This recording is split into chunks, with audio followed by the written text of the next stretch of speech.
ब्रह्म सत्य जह लगे तन धारी और दसमुख बसवर्ती नर नारी। सारी सृष्टि ब्रह्मा के बस में थी। कोई शंका करे कि रावण बाली से हारा था। अच्छा अच्छा अच्छा अच्छा की सारी सृष्टि रावण के बस में थी जी। तो शंका में दे रहा हूँ, रावण बाली से हारा था। भाई ठीक है, हारा था और तुरंत बाली से रावण की मित्रता हो गई। इस हार का क्या मतलब? सहस्रार्जुन ने रावण को जीता था पर परशुराम के द्वारा सहस्रार्जुन का वध हो गया। ऐसी जीत का क्या महत्व? जीत का मतलब होता है कि रावण के अत्याचार बंद हो जाते, पर ऐसा कुछ नहीं हुआ। राक्षस कौन स्वतंत्र? रावण के शासन में कोई भी प्राणी स्वतंत्र नहीं था। शंका रघु को स्वतंत्र था। इसका समाधान इस प्रकार है कि रावण इक्ष्वाकु वंश के राजा अरण्य का वृद्धावस्था में मार डाला था। अरण्य को तब महाराज अरण्य ने साफ दिया था कि तूने इक्ष्वाकु कुल को अपमान किया है। इसी कुल में दशरथ के यहाँ राम जन्म लेंगे, उनके द्वारा तेरा वध होगा, होना निश्चित है। फिर भी रावण रघु से युद्ध करने जाता है। रघु जी ने कहा, देख रावण, बालू के रेत से रघु ने लंका बनाई और उसका एक हिस्सा उंगली से गिरा दिया और कहा, जा अपनी लंका को देख कर आ। रावण ने देखा तो लंका का एक हिस्सा गिर गया था। तो उस भय के कारण वह भारत की ओर देखता भी नहीं था। यहाँ फिर एक शंका पैदा होती है कि रावण भी सम्राट है और दशरथ भी सम्राट राजा है। इसका क्या समाधान है? देखो भैया, रावण सारे विश्व को अपने बाहुबल से जीता था। इसे गुंडागिरी कह सकते हैं, दादागिरी कह सकते हैं। रावण माने रावण को किसी के हृदय में प्रेम भावना से नहीं मानता था। रावण को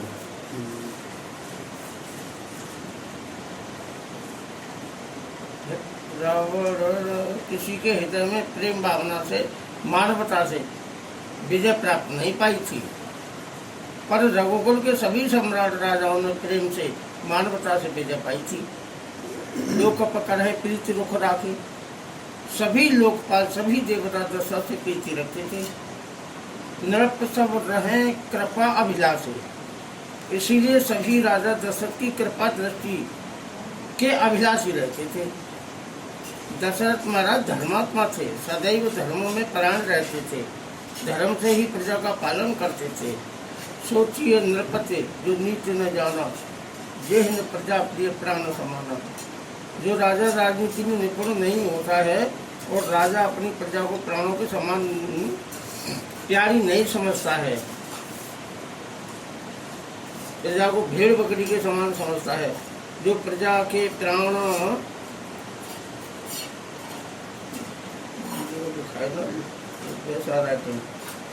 एवं धन की रक्षा नहीं कर पाता, रोजाना नए नए करों के द्वारा प्रजा का प्राण चूसता रहता है, राजा नरकागामी होता है। इसीलिए गुरु वशिष्ठ भरत से कहते हैं, सोचिए नहीं कौशल राहु।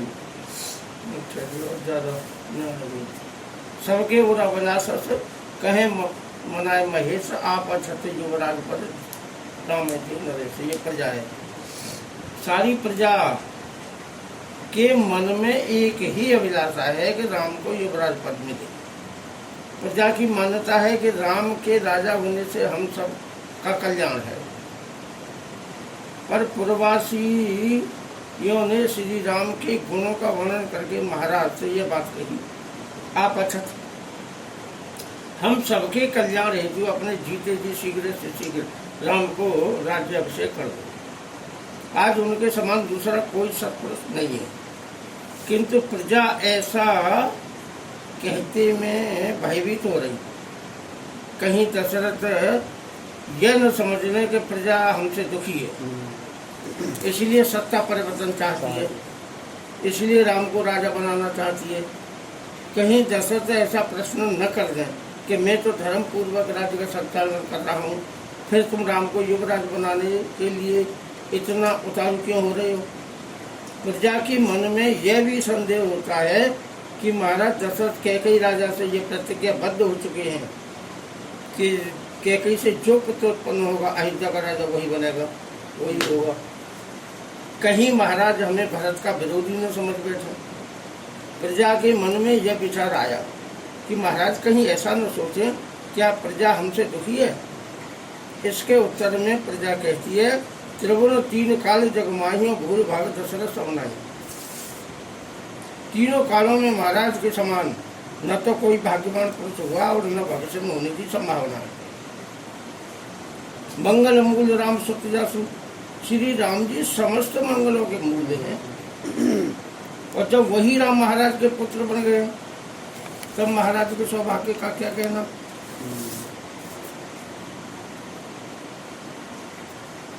भाग्यवान कौन हो सकता है। जब चारों ओर से प्रशंसा होने लगी तब दशरथ एक अटपटा काम करते हैं। भरी सभा के बीच में राय सुभाए मुकर कर लेना और बदन बिलो के मुकुट समझीना। अचानक महाराज हाथ में शीशा लेकर अपना चेहरा निहारते हैं।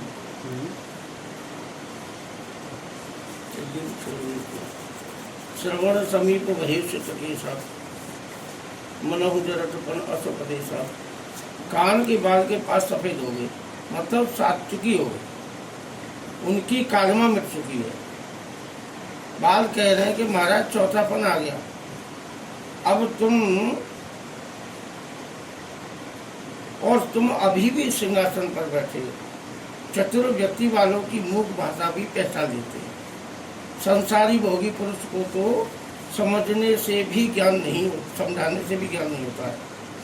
मनहु जरठपन असोपदेशा, जरठपन चौथापन ने उपदेश किया। सफेद बाल देखने पर भी यह ज्ञान हुआ कि हम वृद्ध हो गए, 60,000 वर्ष के हो गए। देखो मंत्र उपदेश कान में किए जाते हैं, गुप्त बात भी कान में कही जाती है। इसीलिए कान के पास के बाल कान में मंत्र दे रहे हैं कि महाराज अब मुकुट को सीधा मत करो। श्री राम को राज्य देकर इस भार से मुक्त हो जाइए, वचन का आनंद लो। राजा विचार करने लगे कि सभा के सभी मंत्री एवं प्रजा इसी बात को कह रही है, आप छत्र युवराज पर राम जो नरेश। और यही बात सफेद बाल कह रहे हैं, बुढ़ापा कह रहा है, अर्थात इनकी बात मान लेनी चाहिए। दृष्टांत एक हंसी मजाक का। यमराज के दूत एक वकील को पकड़कर ले गए। वकील ने यमराज से जानना चाहा कि आपकी अदालत के नियम ठीक नहीं है। हमारे यहाँ अदालत मुजरिम को पहले सम्मन भेजती है, दोबारा भेजती है। जब व्यक्ति अदालत की अवहेलना करता है तब अरेस्ट वारंट निकालकर गिरफ्तार किया जाता है, और आपने मुझको एक भी नोटिस नहीं भेजा, सीधा गिरफ्तार कर लिया है। यह नियम गलत है। यमराज बोले, भैया मैंने नोटिस तो भेजे थे पर तुमको पढ़ना नहीं आता होगा, तो मैं क्या करूं। तुम्हारी गर्दन हिलने लग गई, ये मेरा नोटिस था। तुम्हारे दांत गिर गए, ये मेरा नोटिस था। तुम्हारा शरीर जर्जर हो गया, ये मेरा नोटिस था। तुम्हारे सिर के बाल सफेद हो गए, ये मेरा नोटिस था। पर तुमको पढ़ना नहीं आता तो मैं क्या करूं। पर महाराज दशरथ को नोटिस पढ़ना आता है। अरे मेरे कान के पास के बाल सफेद हो गए और मैं अभी भोगों में रहूं। अब तो यह मुकुट राम को देकर ईश्वर भजन करना चाहिए। और दशरथ ने भरी सभा में ऐलान कर दिया कि कल सुबह राम को राज्य अभिषेक किया जाएगा। यह विचार और आनंद पर स्वतंत्र सो अवसर पाए और प्रेम पुलिक तन मुदित मन बुरहि सुनाई जाए। महाराज ने अच्छा अवसर जाना। क्या एक तो सभी मंत्री राजा प्रजा का मत यही मत है, उस समय गुरु वशिष्ठ सभा में नहीं थे, घर पर थे, प्रसन्न बैठे हुए होंगे। यही अच्छा अवसर देखकर बात न कही, यही अच्छा समय देखकर बात न कही जाए। हाँ, यदि अच्छा समय देखकर बात न कही जाए तो बात बिगड़ जाती है। सो अवसर एकांत होगा, शुभ घड़ी में बात करने से बात बन जाती है। सुदिन ज्योतिषियों से पूछा तो बताया कि कल का दिन अच्छा है, जिससे गुरुजी को यह कहने का मौका न मिले कि अभी समय अच्छा नहीं। प्रेम पुलिक तन मुदित मन, अच्छी बात हृदय में आई तो अवसर भी अच्छा है। नंबर 3, राज्य अभिषेक के लिए कल का दिन भी अच्छा है, इसलिए प्रेम के मारे हृदय में भारी प्रसन्नता हो रही है। कहे बुहार सुनिए मुनि नायक, भये राम सब विद सब लायक। यहाँ थोड़ा गलत हो रहा है, भये राम सब विद सब लायक, सब कट गया है, ये तो गलती है। महाराज कहते हैं कि हे गुरु राम सब प्रकार से सब कुछ करने योग्य हो गए। आप सभी मुनियों में श्रेष्ठ एवं अग्रगण हैं। ब्रह्मा जी ने विश्वामित्र को ब्रह्मर्षि मान लिया था, फिर भी विश्वामित्र कहते कि जब ब्रह्मर्षि वशिष्ठ मुझे ब्रह्मर्षि स्वीकार करेंगे तब तक मैं अपने को ब्रह्मर्षि नहीं मानूंगा। मतलब आप ऐसे श्रेष्ठ नायक हे गुरुदेव, आप ऐसे श्रेष्ठ मुनि नायक हो। महाराज दशरथ अपनी मनोवांछित सिद्धि के लिए गए हैं। गुरु जी की प्रशंसा करके फिर अपना मनोरथ कहना यह उत्तम सिद्धांत है। राम की योग्यता के कुछ प्रमाण रखते हैं कि तारका का वध, यज्ञ रक्षा, अहिल्या उद्धार, धनुष भंग, परशुराम का गर्व भंग करना, इन सभी बातों से आप भली भांति परिचित हो। हे गुरुदेव, विवाह को होकर बहुत समय बीत गया है। जो गुण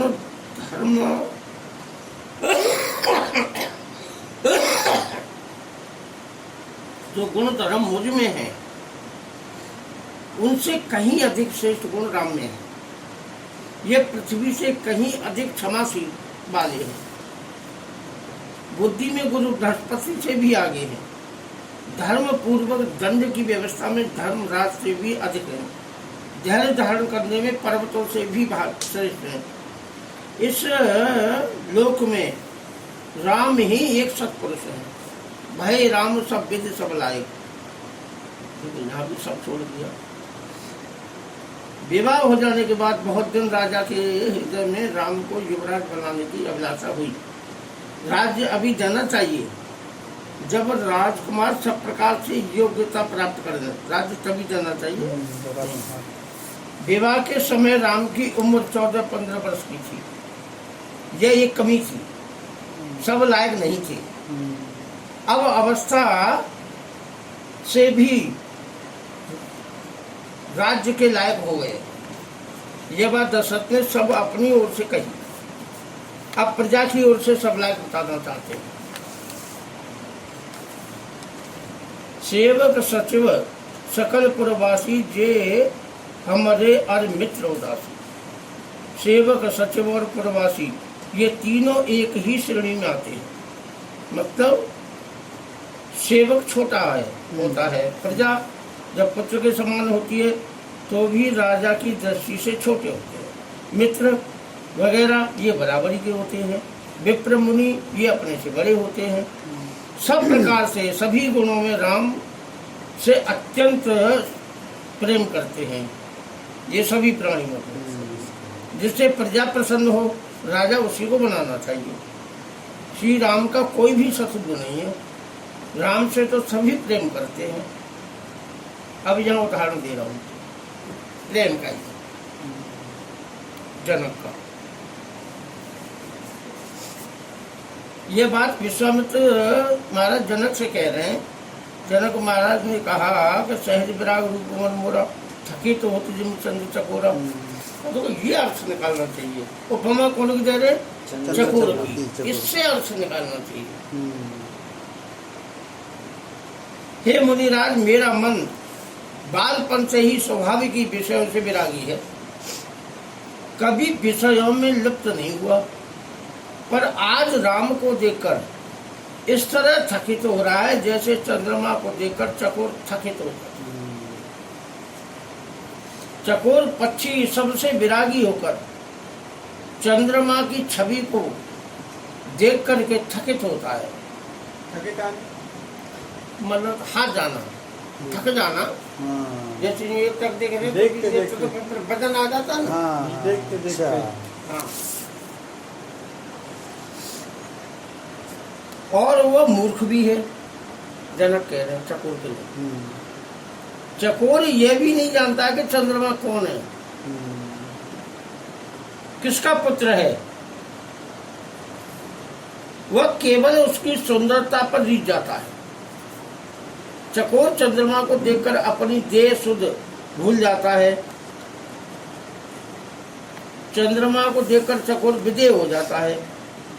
टकटकी लगाए नेत्रों को बिना हिलाए चंद्रमा को निहारता रहता है।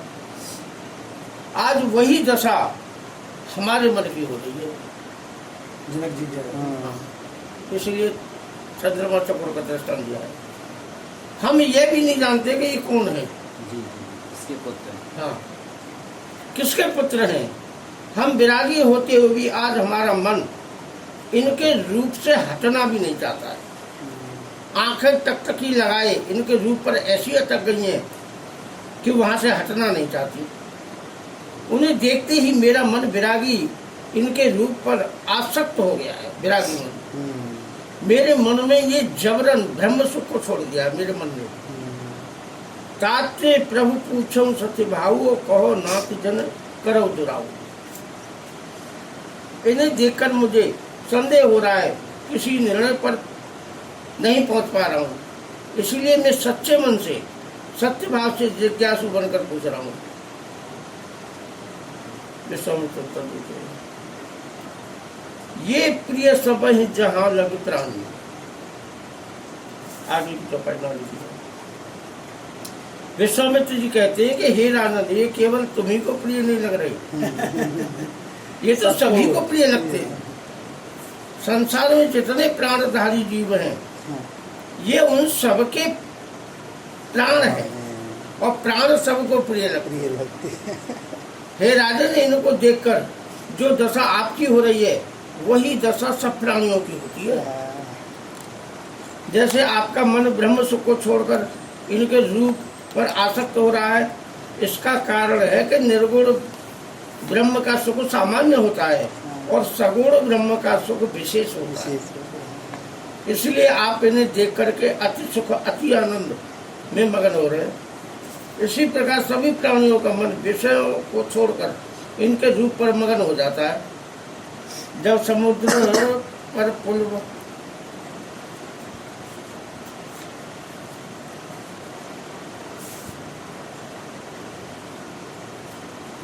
राम कुल पर चढ़े, तिनकी ओटन देखिए वारी, मगन भय हरे रूप ने हरी। समुद्र के सारे जलचर ऊपर आ गए और राम के रूप को देखकर आनंद में मगन हो रहे। तन एवं मन दोनों से सुखी हो रहे। शरीर की शुद्ध बुद्ध भूल चुके हैं। ऐसी समाधि की दशा ऋषि मुनियों को भी प्राप्त नहीं होती है जो राम के रूप को देखकर इनको प्राप्त हुई है। रूप निहारी, रूप इतना सुंदर एवं मनोहर है कि छवि के समुद्र में डूबे हुए हैं। देखने से तृप्ति नहीं हो रही है, मन भटका ही नहीं है। राम के रूप पर ज्ञानी हो अथवा अज्ञानी हो, सभी को एक समान एक समान मोहित हो रहे हैं। दोनों एक सभी जीव, सभी को ब्रह्मानंद से अधिक आनंद प्राप्त हो रहा है। तुम्हारा जनक, आप तो चेतन तत्ववेत्ता हो, आपको प्रिय लग रहे हैं तो ये कौन से आश्चर्य की बात है। सबको प्रिय लग रहे हैं वो। मतलब खड़ी अमृत की मुझे आ जाऊंगा पढ़े वशिष्ठ लिखे के हो पास। चाहो अनपढ़ हो सब सबको प्रिय लग रहे हैं। सब मोहता ही हो रहा है सब